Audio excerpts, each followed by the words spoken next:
Ya comienza Cash is King con Alejo Rodríguez Casio en Neura 897. Sesión iniciada. ¿Qué programón tenemos hoy? Male? Vamos a hablar de lo que venimos prometiendo. Vamos a hablar de criptomonedas, vamos a hablar de Bitcoin, de Ethereum, de halving, del ETF.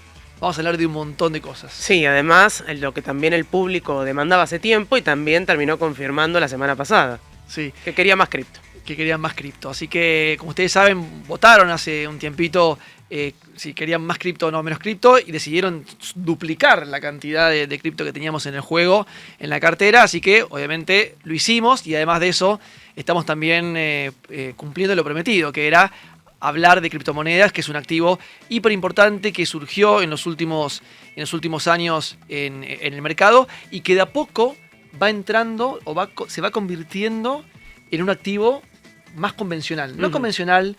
Pero que encuentra formas convencionales de ofrecerse en el mercado. Exacto, porque originalmente era difícil, era algo muy tecnológico era la inversión de los millennials, ¿no? Y de repente se fue convirtiendo cada vez más en un activo, como dice bien Male, con vías de acceso más convencionales. Pero no vamos a hablar solamente de criptomonedas, Male y yo, sino que tenemos un invitado de lujo. Tenemos a Andrés Fleischer. Andrés, ¿cómo estás? Gracias, ¿qué tal? Todo muy bien. Bueno, Andrés es Managing Partner de Ripio Ventures y además sos cofundador de Ripio, ¿no? No cofundador, pero parte del founding team, o sea, uno de los primeros exacto, empleados. Sí. Exacto, yo te conozco ya hace un par de años y sabía que estabas en ese rol. Bueno, Andrés sabe muchísimo. ¿Hace cuánto que te dedicas a criptomonedas? Y estoy en esto desde 2012, o sea, ya para algo que arrancó en el 2009, bastante tiempo. Así que casi desde que era un bebito el Bitcoin arrancaste. Así que bueno, gracias Andrés por estar acá, invitado de lujo. Día o programa especial, ¿no? Un programa feriado, así que gracias por estar acá del otro lado. Y vamos a arrancar. Este programa, como ustedes saben, hablamos mucho de inversiones, ¿no? Hablamos un montón de acciones, de bonos, de portafolios. Y yo doy clases en Ditela sobre estos temas y le metí una clase de criptomonedas. Empecé a jugar un poquito con los portafolios, es decir, bueno, ok, ¿qué pasa si combinamos acciones, bonos y criptomonedas, en particular Bitcoin, con una cartera? ¿Y qué pasó? Le sube un montón el retorno, le sube un montón la volatilidad y la pregunta es, ¿qué sube más? ¿El retorno o la volatilidad? Y en general lo que uno encuentra es que sube más el retorno que la volatilidad. Ajá. Entonces, por lo tanto, la inclusión del Bitcoin dentro de una cartera suele ser beneficiosa en términos de retorno-riesgo, ¿no? O sea, no es para poner el 100%, pero sí para poner entre el 3, el 4, el 5% en la cartera, suele ser beneficioso sumar criptomonedas. Y esto es un poco lo que viene viendo el mercado en general, ¿no? Así que voy a arrancar, Andrés, haciéndote una pregunta bien básica, porque no todo el mundo tiene que saber, o sea, todo el mundo escuchó de Bitcoin, pero no todo el mundo sabe exactamente qué es Bitcoin. Entonces, lo más básico de todo, ¿cómo definís una criptomoneda? Y después, ¿cómo definís Bitcoin, Ethereum, las diferencias entre uno y otro, por ejemplo? Dale, es una pregunta súper compleja para responder rápido, pero voy a tratar. El Bitcoin es así. Bitcoin fue la primera criptomoneda, surge en el año 2008 después de un white paper. Ya muchos lo saben, de un anónimo que se llama Satoshi Nakamoto. Bitcoin es un protocolo de código abierto, quiere decir que el código que se escribió, con el cual se creó Bitcoin, es un código que está disponible, que cualquiera lo puede ver, que cualquier desarrollador, digamos, le puede sugerir cambios. De hecho, ha sido alterado durante mucho tiempo y fue creado por Satoshi Nakamoto, pero después llevado adelante por una comunidad. Bitcoin no fue conocido hasta más o menos 2013, que yo arranqué en esto en 2012, un poquito antes, ya en 2013 empezó a llegar a los medios, siempre como algo muy controversial. Y la naturaleza de Bitcoin es permitir un sistema de libre intercambio y de una moneda que permita la libre transacción y además de forma anónima de cualquier persona en cualquier lugar del mundo que decida utilizar este sistema. Tiene muchas definiciones. Otra definición también es que es como un gran libro contable, abierto y descentralizado, que registra transacciones. O sea, si te pones a pensar, es tan simple como eso. Registras transacciones de forma anónima, pero la diferencia que tiene este libro contable con los libros contables que hoy conocemos es que es abierto y que está distribuido en copias alrededor del mundo. Todo eso, mucha gente que invierte, quizás y que compra un ETF de Bitcoin, que ahora vamos a hablar, quizás no lo sabe, pero así es como arrancó y así es como logró empezar a crecer. Porque esto que decías, que me parece muy importante, primero el anonimato, ¿no? Pero segundo, que todas las transacciones están anotadas en un gran libro contable, distribuido en millones de personas. Eso es el blockchain, ¿no? O sea, y por eso es que es inhackeable, porque vos tendrás que hackear millones de computadoras al mismo tiempo y eso es casi imposible. El blockchain nació, o sea, hoy blockchain la palabra se usa para millones de definiciones, pero nació como el registro transaccional de Bitcoin. Bitcoin, digamos, por decir, es la unidad monetaria y blockchain es el registro donde esas transacciones se asientan. ¿Y cómo evolucionó el blockchain desde el momento que nace y en qué se convirtió ahora? ¿Vos ves mejoras? Porque digo, pareciera que es inquebrantable. Bueno, ¿cómo se da esa, cuáles son las características y cómo fue esa evolución hasta el día de hoy? Exacto, hay cuestiones técnicas. En mi caso no soy técnico, o sea, Bitcoin tiene como sus dos universos, el mundo, lo económico, que es lo que hoy vamos a hablar acá, y después lo técnico, que es, tenés que tener un desarrollador, un experto, que a ellos les recomiendo si quieren, pero lo que pasó con el blockchain creció muchísimo en cantidad de nodos. Los nodos son los que mantienen activa la red, y en el caso de Bitcoin los nodos son además mineros. Acá es donde viene el concepto de minería. Por eso digo que es complicado de explicar. Sí, pues cada palabra que uno dice... y te tara como... Es una nueva tecnología, tenés que seguir explicando. Esto es como un abogado, ¿viste? Que estás en litigio, bueno, y se van abriendo más. Exacto. Hago lo que puedo por hacerlo simple. Obvio. Los mineros son los que aseguran la red. O sea, vos lo que preguntabas es cómo fue el desarrollo de la blockchain. Hoy la blockchain es tan segura como todo el esfuerzo que los mineros han puesto y ponen hoy en día para poder extraer los nuevos bitcoins, para poder de alguna manera minar los nuevos bitcoins. Para eso tienen que, en el caso de Bitcoin, que usa lo que se llama Proof of Work o concepto de prueba de trabajo, tienen que los mineros invertir un montón de plata, un montón de energía, y todo eso es lo que, digamos, para poder hackear Bitcoin, lo que se dice es que tenés que tener una cantidad de... Michael Saylor lo sabe explicar muy bien, pero tenés que crear una cantidad de energía que hoy es imposible de crear por absolutamente cualquier persona o cualquier entidad en el mundo. Eso es lo que hace que sea tan seguro. Por eso tanta gente confía en Bitcoin, porque de vuelta y como para resumir, o sea, te permite enviar y recibir transacciones a cualquier otra persona de forma anónima. Es además una moneda que, concepto fundamental que no dije, tiende a la escasez, a diferencia de la mayor parte de las monedas del mundo. Es decir, ya en el paper que hizo Satoshi Nakamoto, estipuló una curva de emisión de Bitcoin que tiende a ser decreciente esa emisión. Contrario, como ya sabemos, sobre todo como argentinos, a cómo se emiten la mayor parte de las monedas del mundo. El peso, el dólar o cualquier otra moneda. Exacto, entonces la escasez, la privacidad, la seguridad es lo que hizo que Bitcoin como moneda haya crecido tanto a lo largo de la historia. Esa es la primera parte de la historia. Después está lo que vos bien dijiste, Alejo, que es que ahora se está convirtiendo también además en un activo atractivo para Wall Street. Ahora vamos a hablar un poco de eso, pero te quería hacer una pregunta. Alguna vez escuché, hay una frase que me gustó mucho, que es lo siguiente. Por ejemplo, cuando uno compra una casa, ¿no? O cuando uno compra un auto, vos vas al registro automotor o vas al registro de la propiedad y te asegurás, bueno, a ver este auto o esta propiedad a nombre de quién está, y en base a eso, bueno, yo confío en el gobierno que tiene bien registrado este auto, ¿sí? O esta casa a nombre de tal, y yo te compro el auto, te compro la casa y hacemos un cambio de titularidad, ¿no? Y también confío en que el registro va justamente a hacer bien la transacción. Entonces, un poco... otra cosa más. Y cuando uno pone plata en un banco, ¿sí? O en un mercado pago, en una billetera virtual, donde sea, uno confía en que ese banco o billetera virtual, lo que sea, no se va a llevar el dinero, ¿no? Yo estoy confiando en todo eso. Entonces, es como que la sociedad actual, la economía actual, hasta la irrupción de las criptomonedas, es una sociedad que se basa en la confianza, ¿sí? Yo tengo que confiar en el escribano, o confiar en el registro del gobierno, confiar en el banco, quien sea. En cambio, el blockchain, las criptomonedas, Bitcoin es un ejemplo, no es una sociedad de confianza, es una sociedad de verificación. Correcto. O sea, vos no tenés que confiar en que tu plata está en un banco o que hay un gobierno que está haciendo un buen registro y que no lo hackearon.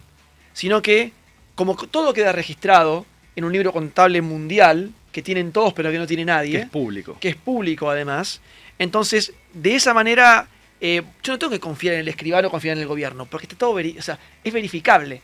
Y esa verificación son los mineros. Exactamente. ¿Es así como me lo explicaron? Tal cual.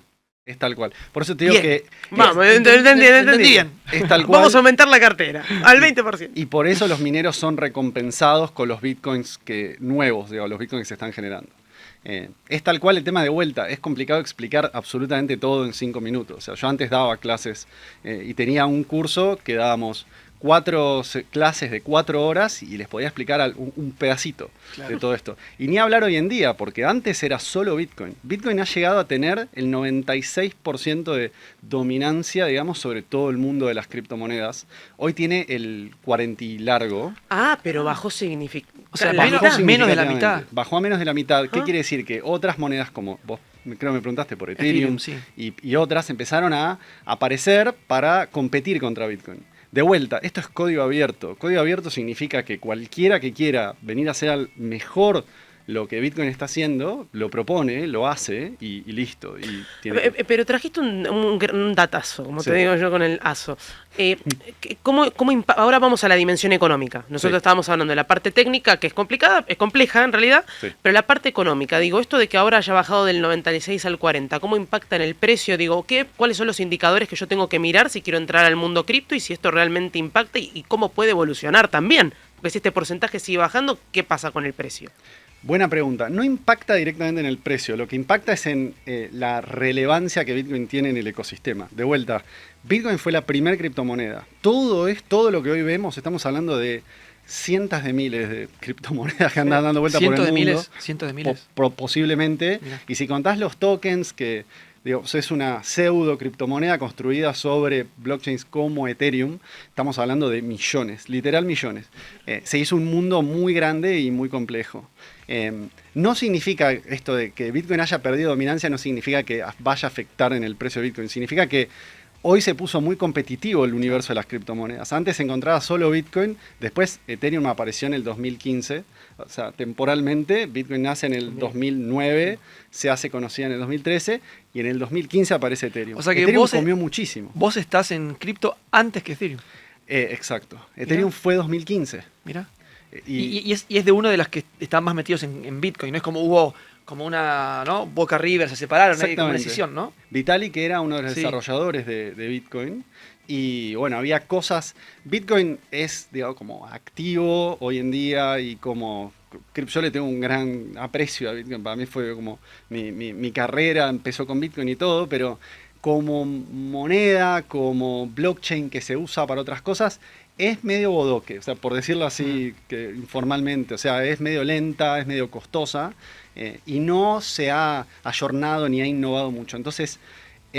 Durante mucho tiempo. Entonces, en el 2015, Vitalik, que identificó, digamos, o sea, te lo puede otra persona decir de otra manera, yo lo vi así, identificó algunas cosas que le faltaban a Bitcoin, vio que Bitcoin no iba en sentido de arreglarlas, vino con la idea de Ethereum y obviamente como venía de Bitcoin, muchísima gente lo apoyó con guita, con todo, y ahí arrancó Ethereum. O sea que Ethereum sí sabemos quién es el creador. Sí. A diferencia del Bitcoin. Ahora, esto que estás diciendo creo que es importante porque entonces el Bitcoin tiene algo bueno y algo malo, que es al mismo tiempo, ¿no? O sea, como el white paper está escrito y no se puede modificar, o sea, nadie puede modificar las características del Bitcoin. No, sí se puede. Ah, ¿se puede modificar? Se puede modificar y vos podés hacer todas las modificaciones. Pero si no hay un dueño, ¿quién lo puede modificar? Lo modifican, es complicado, de vuelta es la parte técnica, pero hay algunos desarrolladores que tienen la posibilidad de hacer ciertos cambios.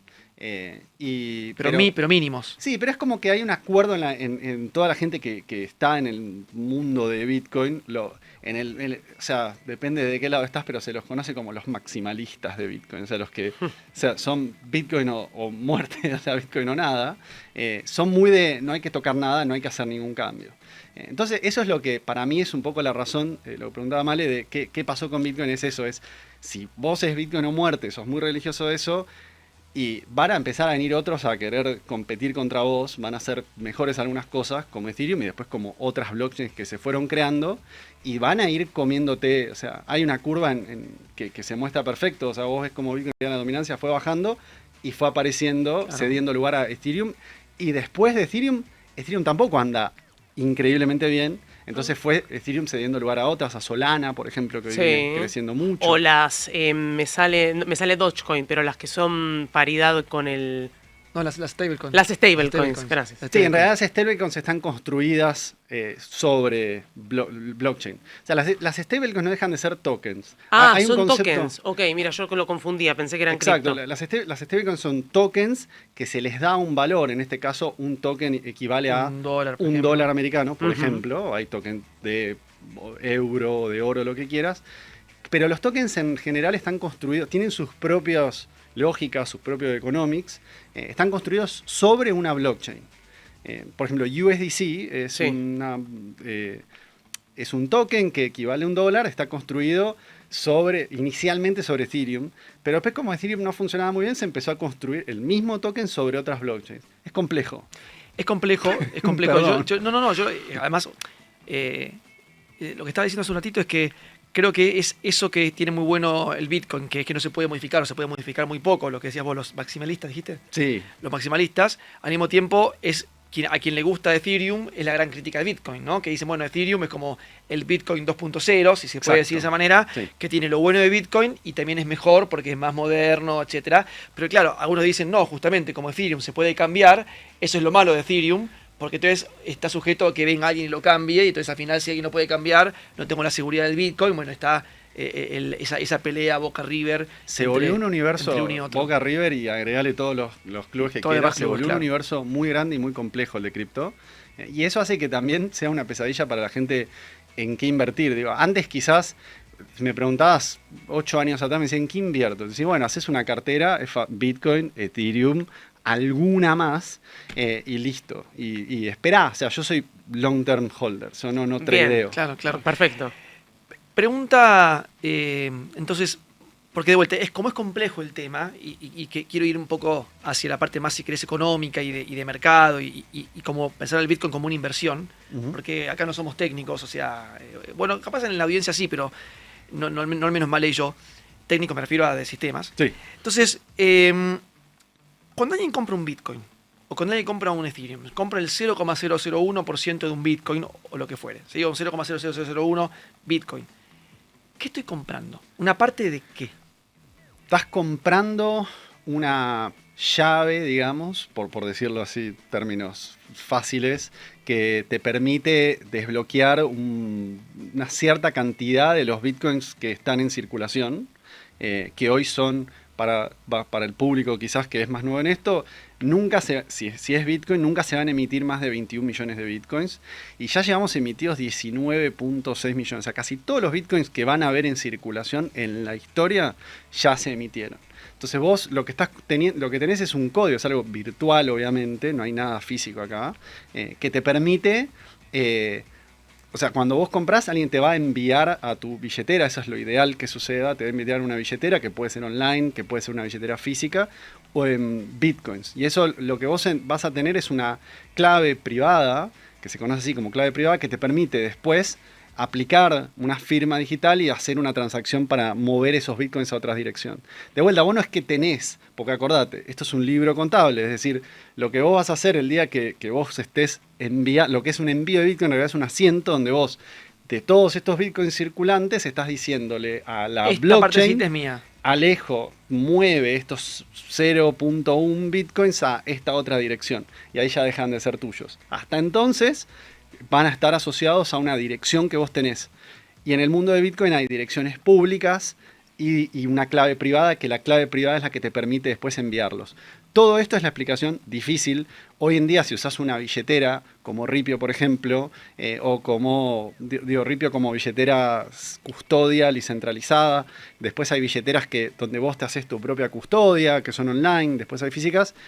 En general hoy en día avanzó mucho y vos ya el concepto de dirección pública, clave privada ya no está tanto, pero en sí lo que vos tenés es eso. Siempre que ahí estamos hablando de compras Bitcoin puro, por decirlo. Estás comprando un Bitcoin y alguien te transfiere un Bitcoin. Una transacción entre pares, digamos. Ahora, vos también podés comprar... Peer-to-peer, como se dice, ¿no? Peer-to-peer, correcto. Lo dije en español por las dudas. Persona a persona sería entre manera. Personas, si yo me decís, che, te quiero comprar Bitcoin, vos me das plata, yo te mando Bitcoin, en general lo que pasa es eso. O sea, los Bitcoin cambian, se le avisa a la blockchain que cambian de dueño es esta un registro porción. contable, o sea, exacto. Yo le vendo a Male Bitcoin, se registra que Male adquiere tanta cantidad y sale de mi registro. Se registra una transacción, puede ser de envío o de recepción. Después lo que pasa entre ustedes con plata es otra cosa. Ahora, podés adquirir Bitcoin de otras formas. O sea, hay gente que lo compra en eToro, que es un CFD, que no sé, te pones a leer y es un derivado de no sé qué cosa. Es una forma de exponerte a Bitcoin, pero no significa que lo estás teniendo vos. Claro. Bueno, y a ver, ahora que viene el halving, ¿no? Los impactos, porque yo veo algunos referentes que conocen bien de cripto y se hablaba de, primero, ya perforó lo que fue el piso histórico, digo, el más de 60. El máximo histórico. El techo, perdón, perforó el máximo. Y hablaban de 100.000, etcétera. ¿Cómo impacta el halving? Y además, ¿cuáles son los posibles escenarios? Yo entiendo también que no hay nada asegurado, pero ¿qué es lo que mira un experto en Bitcoin sobre la posibilidad de que acerca del precio? Te agrego una. ¿Qué es el halving? Primero. ¿Cómo impacta? Y lo que dijo Male recién, ¿no? O sea, bueno, ahora me hacen acordar. ¿Qué es? Porque voy a arrancar desde el halving, así me hacen acordar cualquier cosa si me pierdo. El halving es, tal como yo dije al principio de la charla, la emisión de Bitcoin está predeterminada y es una curva que se acerca asintóticamente, o sea, hace como esta pendiente y se acerca asintóticamente a los 21 millones. ¿Por qué hace esto? Porque va decreciendo con el tiempo. Entonces, la velocidad de emisión va decreciendo. Y esto es gracias a un fenómeno que se da, es parte de esto, es un fenómeno que se llama el halving. Halving viene de cortar a la mitad, half en inglés, y es que la emisión se reduce a la mitad. Cuando Bitcoin arrancó en el año 2009, se entregaban por cada bloque y cada emisión de Bitcoin se da en cada bloque de transacciones. Cada bloque de transacciones que se generan en la blockchain, de ahí vienen los bloques, viene con el reward, que son los nuevos Bitcoins. Inicialmente en el 2009 eran 50 Bitcoin por bloque de transacción. Así fue los primeros 4 años. Después, creo que entre 2016 y 2017, se cortó a la mitad. Fue el primer halving, que la emisión bajó a 25 Bitcoin por bloque. Y así fue bajando. 12. Ahora estamos creo que ya fue el tercer halving. Estamos en 6.25. Si me equivoco, alguien me corregirá, y ahora va a pasar a 3.125. No sé si hoy estamos en 3.125 y va a pasar, pero no importa, se entiende el concepto que es que cada aproximadamente 4 años, esto no lo hace nadie, esto sucede de forma automática dentro de la blockchain, o sea, se da así, como que el software hace esa actualización y sigue funcionando, la emisión baja a la mitad. ¿Qué quiere decir? Que Bitcoin se va volviendo cada vez más escaso. Cada vez más escaso. Es como si yo tuviera una canilla, te escuchaba recién y lo pensaba así, ¿no? Yo tengo una canilla donde cae agua, un chorro grande al principio y de repente cierra un poquito y se hace un poco a la mitad, y a la mitad, claro, a lo último de todo, ya son gotitas que van cayendo. Correcto. Y ya la emisión es casi nula, ¿no? O sea, hasta que un momento cierro del todo. En un momento se termina. Y se deja de emitir. Exacto. Y nunca más. Y ahí ya no se emite ni un solo Bitcoin más, eso es como está acordado. Que eso va a ser, no se sabe cuándo, pero más o menos cuándo. Más o menos, o sea, 2030 y pico es lo que se cree, pero después quizás residualmente siga como centavitos hasta 2100 y pico. Está bien, pero una gota por año. Ya ni me acuerdo claro, de eso. Una gota cada 10 años, o sea, digo, pero... Exacto. O sea, para que sea algo tangible e importante, casi no se van a emitir más Bitcoin para 2030, 30 y pico. Exacto, y el rol de los mineros, que mucha gente pregunta esto, ¿y qué va a pasar después cuando ya no haya más Bitcoin? Esa es la gran incógnita. La gran pregunta. Los mineros no solo reciben los Bitcoins que son generados por cada bloque, por el trabajo que ya hablamos que hacen, sino que también reciben una comisión que uno paga a la red por usarla, y esas comisiones también son parte del reward. A medida que el precio del Bitcoin va subiendo, a medida que Bitcoin se vuelve más escaso, porque obviamente... Esto no es que siempre es así, pero la subida del precio a veces suele estar relacionada con la escasez. El reward por transacciones que se dan en la red, con el tiempo va siendo cada vez mayor. Entonces lo que se espera es que los mineros, en algún punto, cuando ya no se minen más bitcoins, puedan seguir haciendo su trabajo viviendo de las fees que la gente paga para usar la red. Andrés, ¿sabes que acá en este programa tenemos dos secciones, o no dos secciones, diría dos secciones que usamos todos los programas, que es el activo de la semana, que obviamente en este caso es el Bitcoin, y la frase de la semana, que a veces está relacionada con el activo y a veces no. Y siempre la encargada de leerlo es Male, ¿sí? Como hoy es un feriado, vamos a hacer que Male trabaje el doble, porque trajimos dos frases. Para empezar a hablar un poquito de el valor del Bitcoin, de cuánto vale el Bitcoin. Tiene que valer 20.000, 60.000, 70.000, 100.000, 1.000.000, lo que sea. Entonces, vamos a arrancar. Ponenos, si podés, la primera imagen. ¿Lo tenés ahí? Yo lo tenía desde acá. Katie Wood. Que dice lo siguiente: tenemos un precio objetivo para el Bitcoin en 2023 de más de 2030 de más de $1 millón. Lo que esperamos en los próximos años es que el 2,5% de los activos de inversores institucionales sean alocados en Bitcoin. Esto quiere decir, seguro no sabe qué quiere decir inversores institucionales, quiere decir los fondos de pensión, por ejemplo, los fondos de jubilaciones o los fondos de inversiones en general, se llaman inversores institucionales, ¿sí? Porque son instituciones. Ya está pasando. Y ya está pasando con el Bitcoin, ¿no? Entonces, con el Bitcoin, con el ETF del Bitcoin. Entonces, lo que acá dice Katie Wood, que es una de las inversoras más conocidas en el mundo, es que ella obviamente es muy pro criptomonedas, muy pro Bitcoin, es que justamente ella considera, o su equipo considera, que el Bitcoin va a valer más de $1 millón. O sea, no 60.000, no 20.000, sino más de $1 millón. Lo cual parece hoy un precio extraordinario, ¿no? O sea, y hoy un poquito de wow. Hoy 60 y pico mil o lo que sea que esté, hace 5 años parecía un completo disparate. Así que exacto. Y ahora tenemos, así como está Sí. Katie Wood, está la competencia. En general, otro perfil. A mí me gusta pensar que compiten, posiblemente sean amigos, pero tenemos ahora a Warren Buffett, ¿no? ¿Querés leer Male el próximo? Dice, si me dijeras, ahí está. Si me dijeras que tienes todo el Bitcoin del mundo y me lo ofrecieras por $25, no lo aceptaría. ¿Por qué? ¿Qué haría con él? Algo que depende de que el próximo tipo te pague más de lo que vos le pagaste al anterior. O sea, a Warren Buffett no le gusta ni un poquito. Lo que dice Warren Buffett es, si a mí me das los 19.6 millones o los 21 millones de Bitcoin y me pedís $25, te digo no, porque ¿qué hago con todo eso? O sea, no puedo usar para nada. Él lo compara, en esta frase es más larga, lo compara con una compañía, lo compara con una tierra, y dice, yo no puedo hacer nada con el Bitcoin. Entonces, digamos, solamente el valor del Bitcoin depende de que alguien quiera pagar más por él. Y si yo tengo todo... Entonces, mi pregunta es, si quieres sacar la frase, mi pregunta es muy difícil la pregunta porque nadie tiene la respuesta, pero ¿de qué depende el valor del Bitcoin? Porque tenés a Warren Buffett, que es un genio, diciendo que valen 0. Sí. Tenés a Katie Wood, que es otra genia, diciendo que vale más de $1 millón o que va a valer ese precio. ¿Qué decís? Si querés, sacame la frase de la pantalla. Gracias. Muy bueno. El argumento de Warren Buffett siempre fue que Bitcoin es un esquema piramidal, o sea, es como el último que entra, es el que queda empomado, perdón el francés, pero es el último que queda ahí pagando los platos rotos. Y la realidad es que me parece que Bitcoin es mucho más que, demostró ser mucho más que eso, tiene un montón de fundamentos, tiene un montón de historia ya. Estamos hablando que desde 2009 hasta hoy, estamos hablando de 15, 16 años. Tiene un montón de historia y tiene un montón de gente que invirtió muchísimo en esto.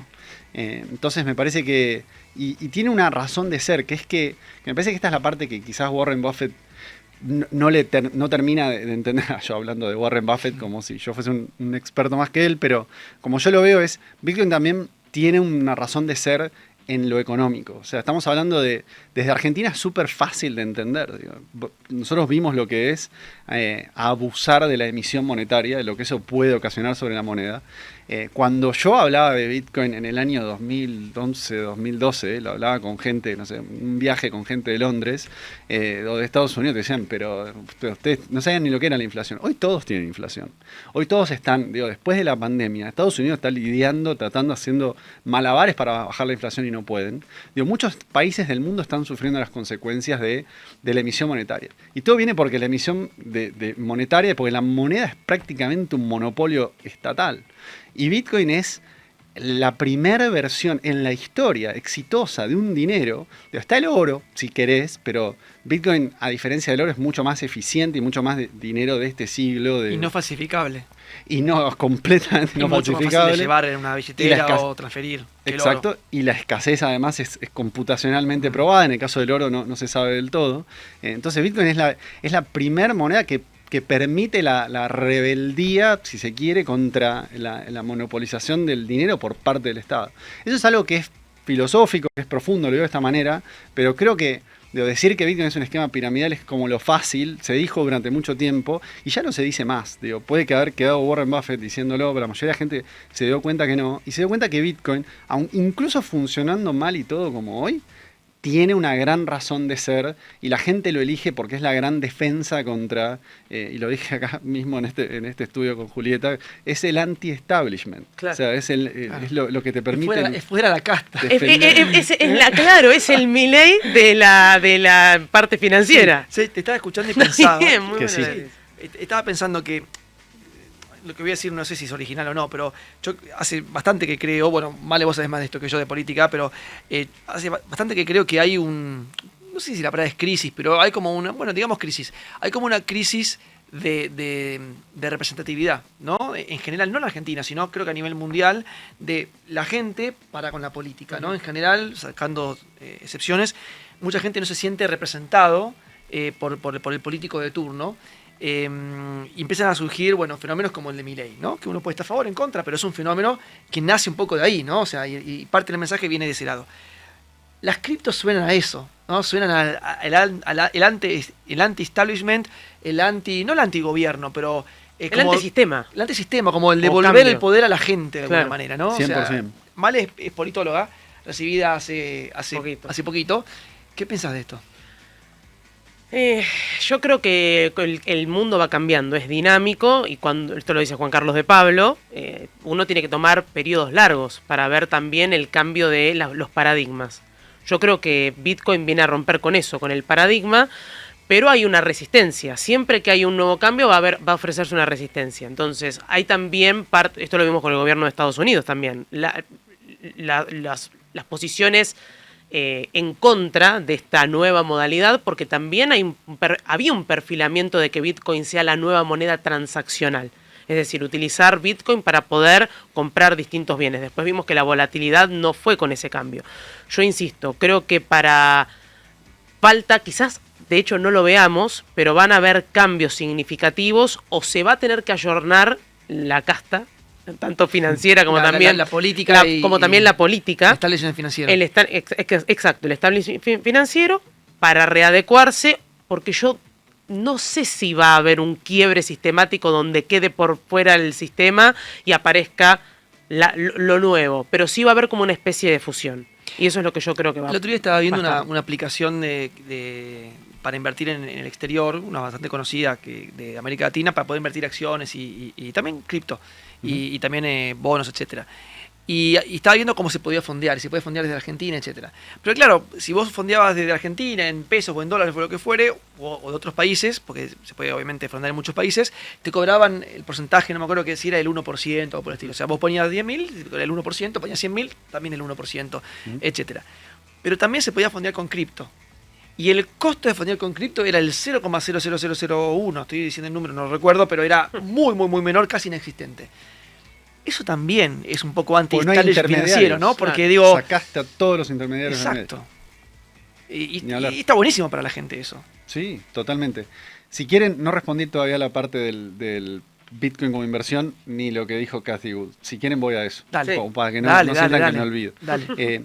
Lo que dice Cathie Wood viene investigando Bitcoin y viene trabajando en esto hace mucho tiempo. O sea, probablemente tanto como Warren Buffett. Está muy metida en esto hace un montón y siempre tuvo una mirada súper bullish. Y la realidad es que las primeras veces que uno la escucha a Cathie Wood, ponele en el 2014, 15, donde empezó a hablar ya de esto, si no le pifio, puede ser un poquito después, siempre tuvo una mirada como súper bullish así de decirte Bitcoin y te explica por qué, te hace todo el análisis, ¿sabes? Muy financiero, porque va a llegar a 200, antes decía $250.000, lo va reajustando, ahora dice 1 millón, dice escenario conservador, bullish dice 5 millones, pesimista $500.000, cosas así.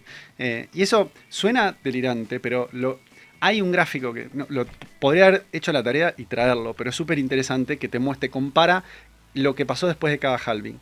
¿Qué pasa? Y esto no es de Si querés lo podés mandar y lo mostramos en otro programa. Dale, pero no lo voy a contar rápido. No lo voy a contar rápido ahora, pero después te lo mando para que lo muestren. hay algo que pasa, y esto no es consejo financiero, digo, no inviertan porque yo lo dije, sean responsables, pero habitualmente lo que ha pasado después de cada halving, más o menos con un delay, unos 6 meses después, hay un bull market. Entonces, hay alguien en Twitter lo hizo y partió como y te mostró las curvas de los distintos halving con su posterior bull market, y es una curva ascendente violenta, que el primero llegó a $17.000, o sea, el primero llegó a 1.000, después a 17.000, hablando de halvings en el tiempo, y el otro después llegó a 60.000. Entonces, lo que están muchos especulando, o sea, haciendo una comparación lineal entre esas curvas y con los valores de ahora, si calculás que el piso de Bitcoin fue de $30.000, pues muchos analizan eso, le metes 10, 15x, que es lo que suele hacer Bitcoin en un bull market, que no lo estoy diciendo como una locura, o sea, lo bueno de ahora es que tenemos la historia. O sea, 10, 15x quiere decir por 10, por 15. Por 10 o por 15. Claro, porque al principio no tenías ningún registro, era bueno ir construyéndolo. Exactamente, y ahora hay. Sí. Entonces ahora es más fácil poder, y no es que adivinación, ya estamos hablando de fundamentos. Por 10 o por 15 te lleva a 1 millón.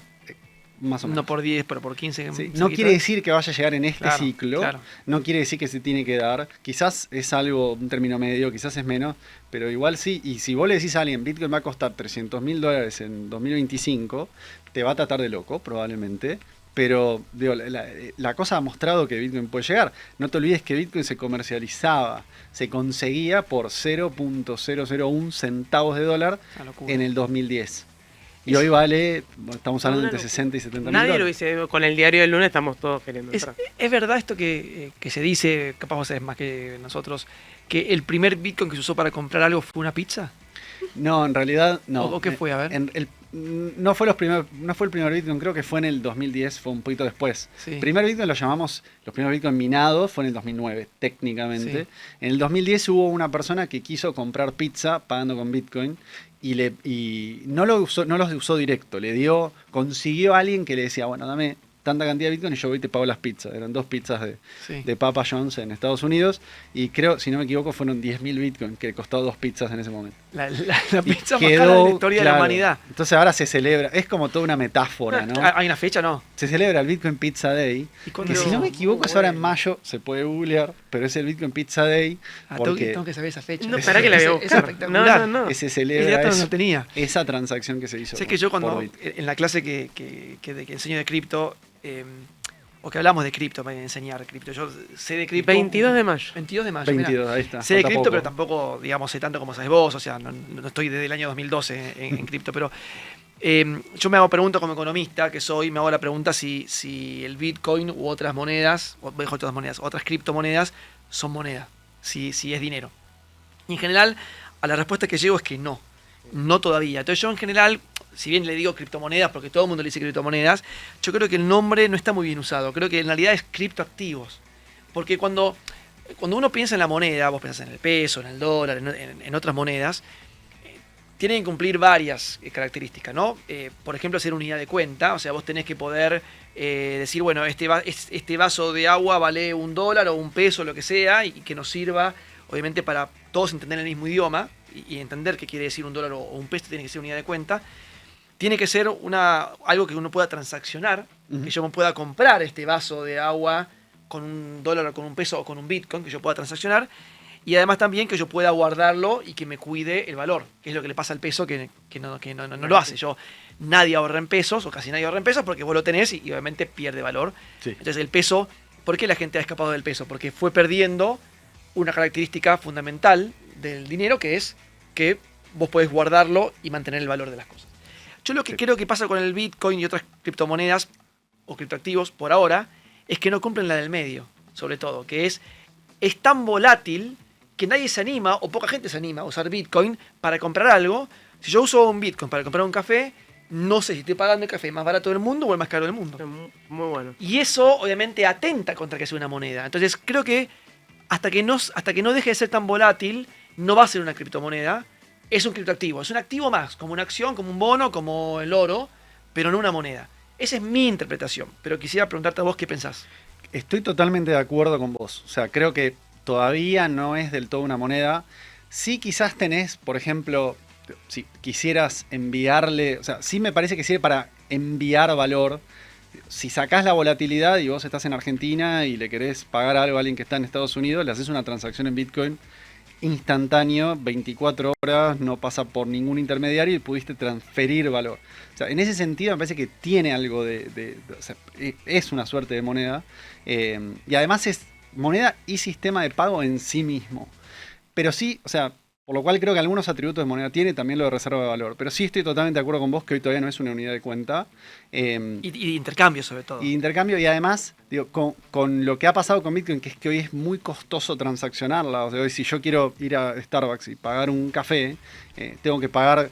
El café vale $1, yo tengo que pagar $4 para poder mover Bitcoin. Hoy en día es ponele, ¿no? En un momento donde se está usando mucho la red, hoy en día es súper complicado usar Bitcoin para pagar. Por eso todo el mundo, como decía Male, usa stablecoins, y usa stablecoins en una red que sea barata. Y así se hizo súper complejo este universo. Sí estoy de acuerdo, sí creo que todavía es súper temprano para Bitcoin. Tiene 15 años versus el dólar que tiene no sé cuánto, mucho más. Entonces quizás está la oportunidad de que si más gente empieza a bitcoinizarse o a criptoinizarse, por inventar una palabra, y empieza a meterse en esto, es posible que quizás en algún momento lleguemos a que Bitcoin se convierta en yo dije todavía. Sí, pero estoy de acuerdo con vos. Por mi parte, te hago la última pregunta. Sí. Salió la semana pasada, porque estamos hablando sobre, bueno, el gobierno o el Estado queriendo regular también algo que pareciera que no se le escapa de las manos. Acá la Comisión Nacional de Valores lo que indicó fue, bueno, vamos a hacer creo que emitió la reglamentación de una especie de banco de información para poder regular las exchanges de cripto. No sé si vos conocés la medida o cómo va a impactar, qué es lo que, digamos, qué es lo que hace el Estado frente a las exchanges de las criptomonedas.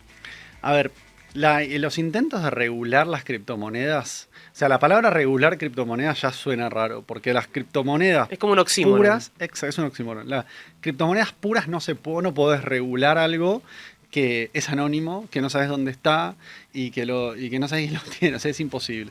Por eso los intentos que hubo en el pasado, sea el gobierno argentino, de cualquier gobierno del mundo, sobre todo el de Estados Unidos, que es el que más le gusta regular, nunca se ha podido hacer nada. Entonces, ¿cuál es el low hanging fruit para ellos? Que es lo más fácil, ir contra los exchanges. Los exchanges, como Ripio, por ejemplo, donde yo trabajo en Argentina, están operando todo el tiempo con fiat, con dinero fiduciario, entonces cumplen con toda la reglamentación. Es prácticamente como si fuese un banco, y Ripio a nivel estructura, y todos los competidores son muy similares. Entonces lo que intentan los gobiernos es para, digamos, que poder controlarlo, acercarse y regular a los exchanges. ¿Cuál es el tema con la regulación? Es que la regulación es un arma de doble filo. O sea, el gobierno lo que dice es que quiere cuidar los intereses de los consumidores. Pero por otro lado, lo que te puede pasar es que vos lo que estés, dependiendo cómo sea esa regulación, si vos dejás que actúen, ¿sabes?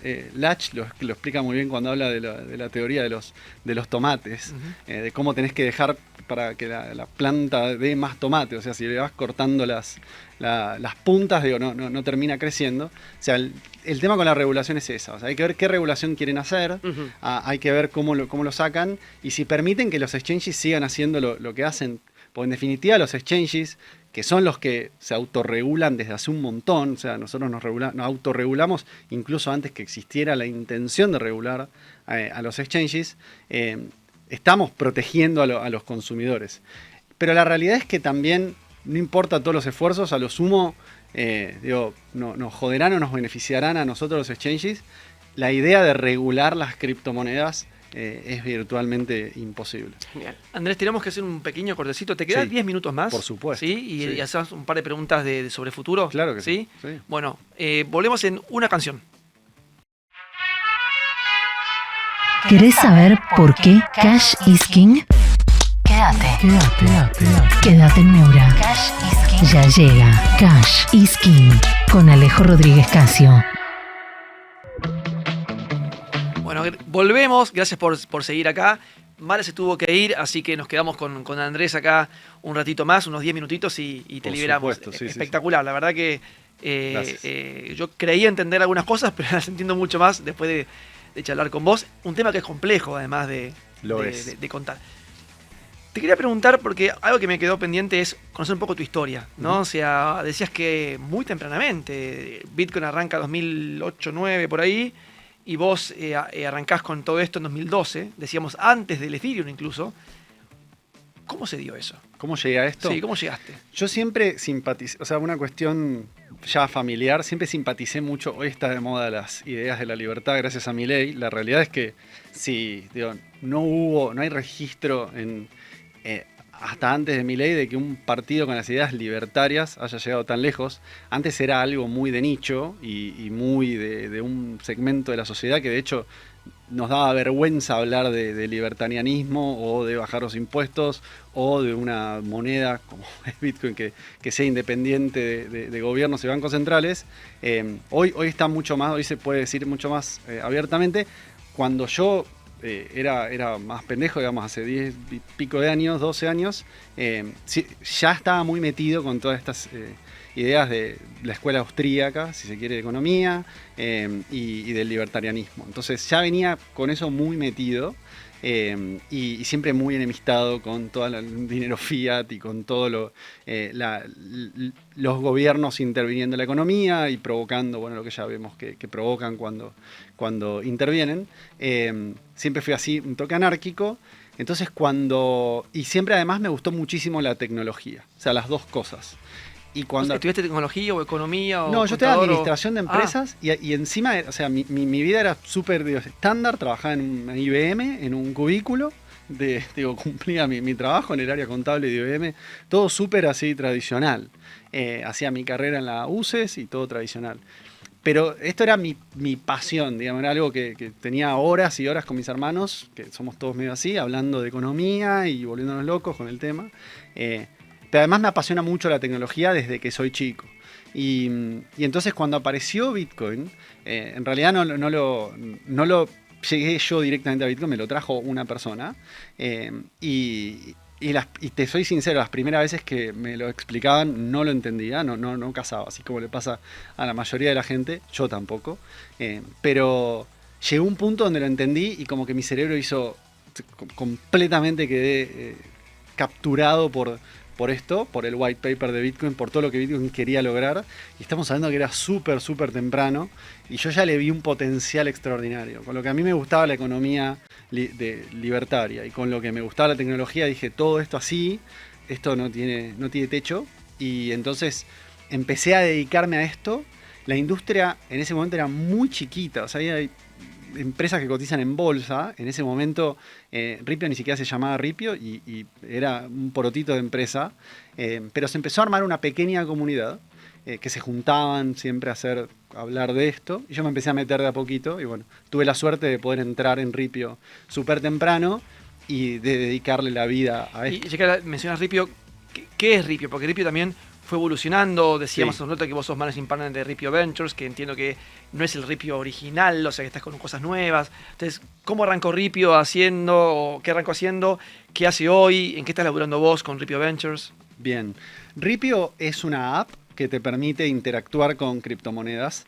En el comienzo lo único que ofrecíamos era comprar y vender.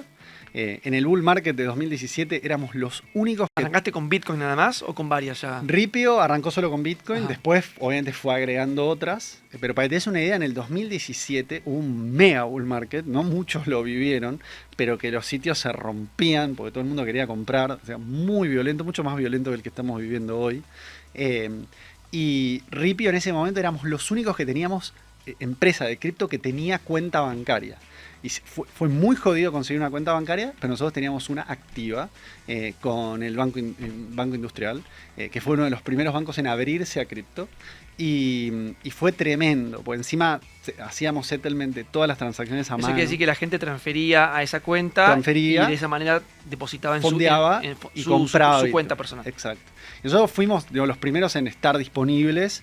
Y bueno, después hoy en día podés comprar Bitcoin en un montón de billeteras, de Ripio, no solo Ripio, hay un montón más. Entonces Ripio lo que está haciendo es permanentemente está innovando. Tiene distintos productos, tanto para retail como para inversores más institucionales. Tiene productos de B2B, ahora si querés lo podemos charlar y te cuento, pero por ejemplo es partner de Mercado Pago, es el partner de una de las empresas. Te quería preguntar contar de eso, ahora nos contás. Ahora después te voy a contar. Y yo, bueno, que estoy hace más de 10 años en la empresa, soy director y soy muy inquieto, decidí también fundar Ripio Ventures, que es el brazo, es un spin-off, es el brazo de inversiones de Ripio, que invierte en startups cripto. O sea, porque el Ventures viene como de Venture Capital, es ¿no? Es Venture Capital. O sea que ustedes están invirtiendo en startups relacionadas con criptomonedas. No solo con Bitcoin, obviamente, hoy en día esto se abrió un montón, pero startups únicamente criptos. Tenemos una tesis muy cerrada, de hecho somos el único probablemente en Argentina y quizás en Latinoamérica que solo invierte en cripto. ¿Y eso es fondos propios de Ripio o Sí. también de terceros? O sea, hay terceros que pueden invertir ser como cofundadores, no cofundadores, coinversores Sí, el con PIS. ustedes. Hoy en Claro, día el PIS. es solo fondos propios, pero vamos a lanzar un nuevo fondo que va a estar abierto a el PIS. Mirá. Por ahora invertimos solo fondos propios. Capaz puede dar nombres, capaz no, pero digo, ¿qué tipo de startups o de emprendimientos de cripto invierten? De vuelta, si puedes nombrar nombres y si no, Perfecto, contanos ¿no? sin nombrar. Todo esto es público, de hecho está en nuestra landing. Nosotros somos inversores de Polygon, que Polygon es una Layer 2, no quiero complicar, pero es una suerte de blockchain, en realidad facilita las transacciones, está por arriba de Ethereum y permite como que las transacciones sean más económicas, y Polygon llegó a ser top 10 de criptomonedas del mundo, y es una de las inversiones de nuestro portfolio, y CK Sync, por ejemplo, también, o CK Sync, que hace lo mismo. Es complicado quizás de explicar qué hace cada una, pero como esos son los nombres más grandes de nuestro portfolio, y después tenemos 20 más que no quiero aburrir. ¿Y vos estás liderando esa parte? Yo lideramos junto con un equipito la cartera de inversiones, salimos a buscar startups, tenemos programas de aceleración también. Ripio desarrolló en 2023 su propia blockchain, es una L1 que se llama La Chain, por Latin American, o sea, Latinoamérica Chain. Es un proyecto súper ambicioso, yo estoy colaborando mucho con ese proyecto y estamos haciendo inversiones en empresas que desarrollan sobre este proyecto también, corriendo un programa de aceleración. Súper activo, siempre muchas cosas al mismo tiempo. Che, y recién mencionabas el Mercado Pago, algo muy interesante, capaz la gente no sabe, pero bueno, justo hace un par de programas, cuando hablábamos del dólar, del peso y mencionábamos algunas billeteras virtuales, hablamos obviamente de Mercado Pago, junto con otras como Ualá o Naranja X o lo que fuere, cómo uno puede poner dinero y ellos invierten en un fondo de money market, etcétera. Pero tengo entendido que en Brasil, por ejemplo, si vos tenés Mercado Pago, también podés comprar criptomonedas, ¿no? Y en Chile. Y en Chile también. Sí. ¿Y eso lo hicieron a través de Ripio? ¿O junto con Ripio? ¿Cómo funcionó eso? Es un partnership, exacto. Mirá. O sea, el partnership, nosotros somos como un proveedor de infraestructura de cripto y de trading y de todo lo que se te pueda ocurrir que necesita Mercado Libre para poder ofrecer esto, Mercado Pago. Nosotros somos el partner de ellos, o sea, somos el partner que eligieron para salir en Brasil y en Chile. Creo que también salieron en México con otro partner, no estoy del todo metido, pero sí, es un partnership que lleva, o sea, recién vio la luz hace poquito, pero llevamos trabajando como 2 años, ambas compañías en esto. ¿Qué es poquito, un año? ¿O hace cuánto que Mercado Pago? Creo que ya casi un año, y te diría al revés, llevamos casi 3 juntos trabajando en esto, se trabajó mucho antes, pero la realidad es que Mercado Pago, yo creo mucho por la visión del CEO que tienen, que es súper, bueno, Marco, ya sabemos cómo es con estas cosas, son punta de lanza en todo lo que tiene que ver con cripto. Hoy se está abriendo también un montón, Nubank ya sacó su producto de cripto, Brasil es terrible, como cripto ya lo conseguís mucho más allá de los exchanges prácticamente en cualquier billetera, incluso en bancos, es una papa, nada que ver con Argentina, pero bueno, Mercado Pago fue el pionero, además sacó MSN, o sea, su propio token, y Ripio es el que está detrás, digamos, de hecho cuando operás en Brasil y en Chile, haces con Ripio. Firmás términos y condiciones de Ripio, operás por detrás está Ripio facilitando todo eso. ¿Hoy Ripio está en cuántos países? Es Argentina originalmente, pero ¿está en cuántos países? Ripio nació en Argentina, se fondió siempre fuera de Argentina. Es una empresa que ya pasó la Serie B y en lo que es inversiones, y está en Argentina, está en Chile, en Uruguay, en Colombia, en México y en Brasil. Donde es más grande es en Argentina y en Brasil. Ripio en Brasil compró un exchange que se llama Bitcoin Trade, que ahora se llama Ripio Trade, en el año 2020, que era el segundo exchange más grande de Brasil. fue un super deal y ahí Ripio consolidó su... Sí, no siempre son las compañías brasileñas que vienen a Argentina, sino que también tenemos nosotros argentinas pisamos fuerte en Brasil. Qué sí, bueno. Correcto. Te toca hacer la pregunta obligada. 2 más y termino. Esta y una más. ¿Por qué no se puede hacer o no se hizo todavía que Mercado Pago o una billetera virtual ofrezca cripto? O sea, ¿por qué Brasil y Chile y por qué no Argentina? Sí. Digo, estoy casi seguro, de acá yo no soy el que está detrás de este proyecto, pero estoy casi seguro que es un tema regulatorio. O sea, es un tema oficial. O sea, ahora con el cambio del gobierno, esperamos que esto pueda destrabarse y pueda salir, pero hasta el momento estaba trabado. Te habrás enterado, o se habrá enterado la audiencia, que Ualá, Naranja X, varios querían salir con cripto. Y el Banco Central puso el Banco Central del gobierno anterior lo tiró todo abajo. ¿A Galicia no le pasó algo parecido?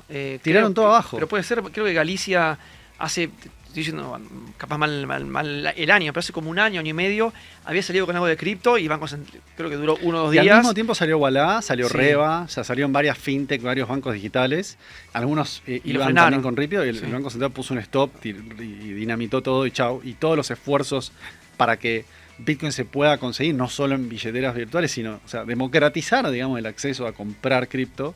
Y encima eran circuitos cerrados, o sea, ni siquiera podías enviar los Bitcoin afuera, era solo comprar y que queden ahí especulativos. Sí. Aún así, igual se bloqueó. Y entonces, yo creo que lo que está pasando con el tema del Mercado Pago para que salga en Argentina es eso, debe ser, no estoy del todo seguro, pero debe ser un tema de autorización. Perfecto.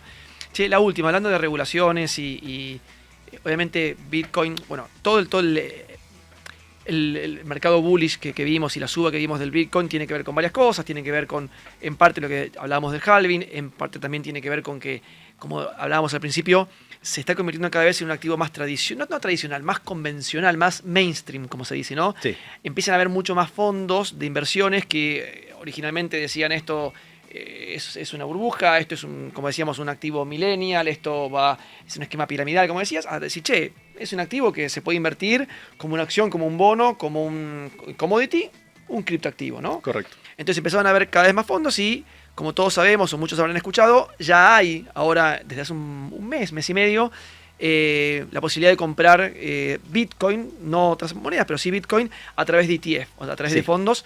Y hay varios. BlackRock es uno, es el más conocido, pero es más, es el que tenemos en la cartera del fondo, pero hay como 6 o algo por el estilo. ¿Qué opinas de eso? ¿Está bueno o no? ¿Crees que Bitcoin es la punta de lanza y vienen otras criptomonedas? Buena pregunta.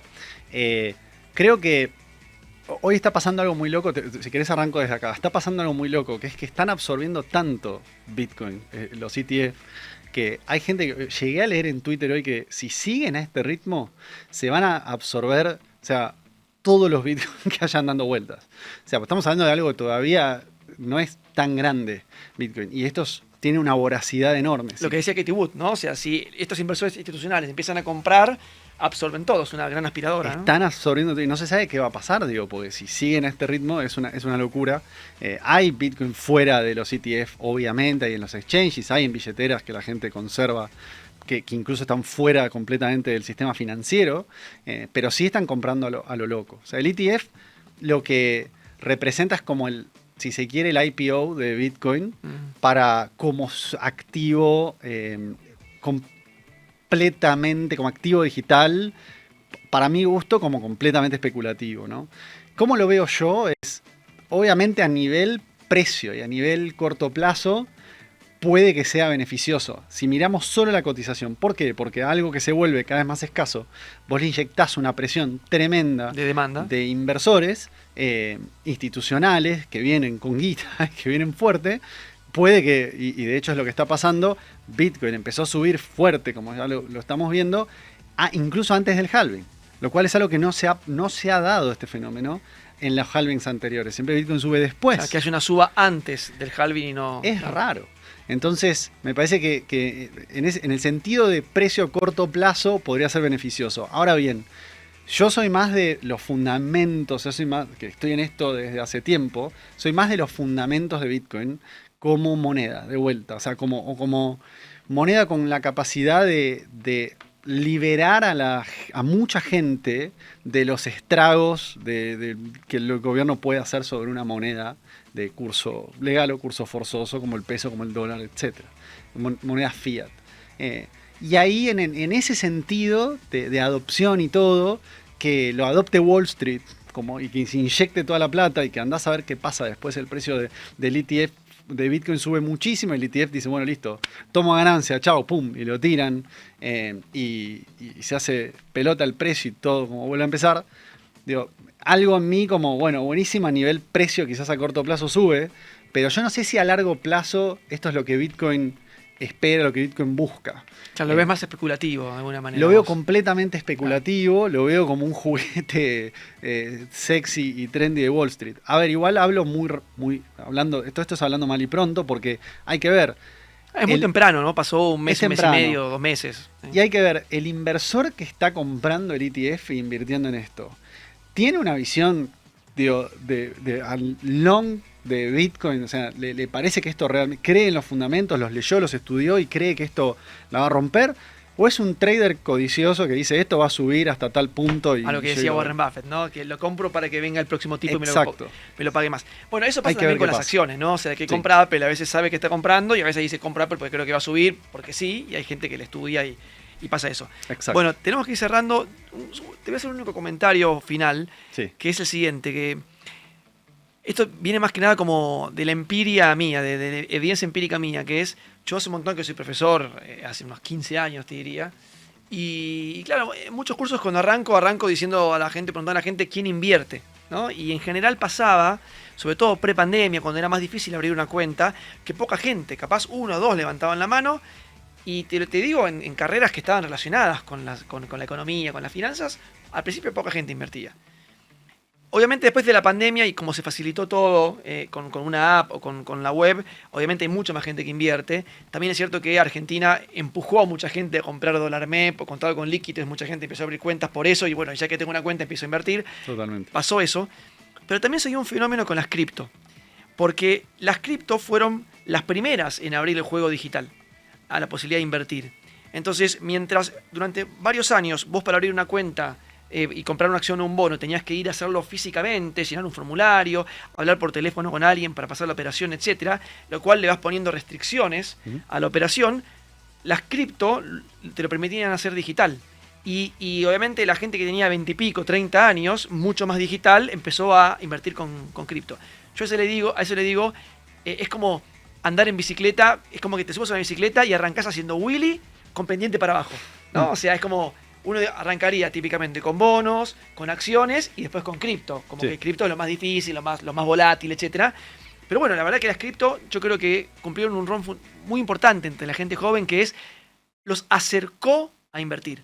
Gente que no se consideraba inversora, de repente empezó a invertir en Bitcoin y dijo, bueno, si yo puedo invertir en Bitcoin, tal vez puedo invertir en acciones, en bonos, etcétera. Entonces yo creo que hay un fenómeno, si querés, generacional, de gente que empezó a invertir en criptomoneda y que después empieza a invertir en activos más tradicionales. En cambio, hay otra generación más grande, por arriba de los 40, si querés, que venía invirtiendo en acciones y en bonos y recién ahora, o hace un par de años cortos, empieza a invertir en criptomonedas. Y eso me parece que es interesante y creo que las cripto, sin quererlo, han cumplido un pequeño rol de educación financiera. No sé si educación, de empujar a la gente a animarse a creer, a pensar, a cambiar el chip de que también son potencialmente inversores. No lo leí en ningún lado. O sea, es una versión mía de la empiria, de preguntar a la gente si invierte o no invierte. Empecé a ver que la gente decía, sí, invierto. ¿En qué invertís? En cripto. Y dije, bueno, acá está pasando algo. Y esto lo vengo viendo hace, te diría, unos 10, 15 años, desde que arrancó las cripto un poquito después. Sí, ni hablar. Y además porque es fácil. O sea, hace fácil una inversión. Podés invertir en cripto sin tener que abrirte una cuenta de banco en Estados Unidos, sin tener que pasar un proceso burocrático de ningún tipo. Pero sí, estoy totalmente de acuerdo con lo que decís. Sí, Andrés, gracias por venir. La verdad que me pareció espectacular. Por favor, si querés, otro día te invitamos a seguir hablando de Bitcoin y de otras monedas. Cuando pase el halving, seguramente te traemos de vuelta. Te invitamos y hablamos de eso. ¿Sí? Bueno, a todos muchas gracias. Día feriado, día especial, programa especial. De vuelta, Andrés, muchas gracias y nos vemos semana que viene. Chao. Vacía y cepilla los recipientes que acumulen agua. Tira agua hirviendo en desagües y rejillas y coloca mosquiteros. Juntos podemos prevenir el dengue. Más información en buenosaires.gov.ar/dengue. Buenos Aires Ciudad. Cash y Skin con Alejo Rodríguez Casio. Mira Cash y Skin en twitch.tv/Neuramedia.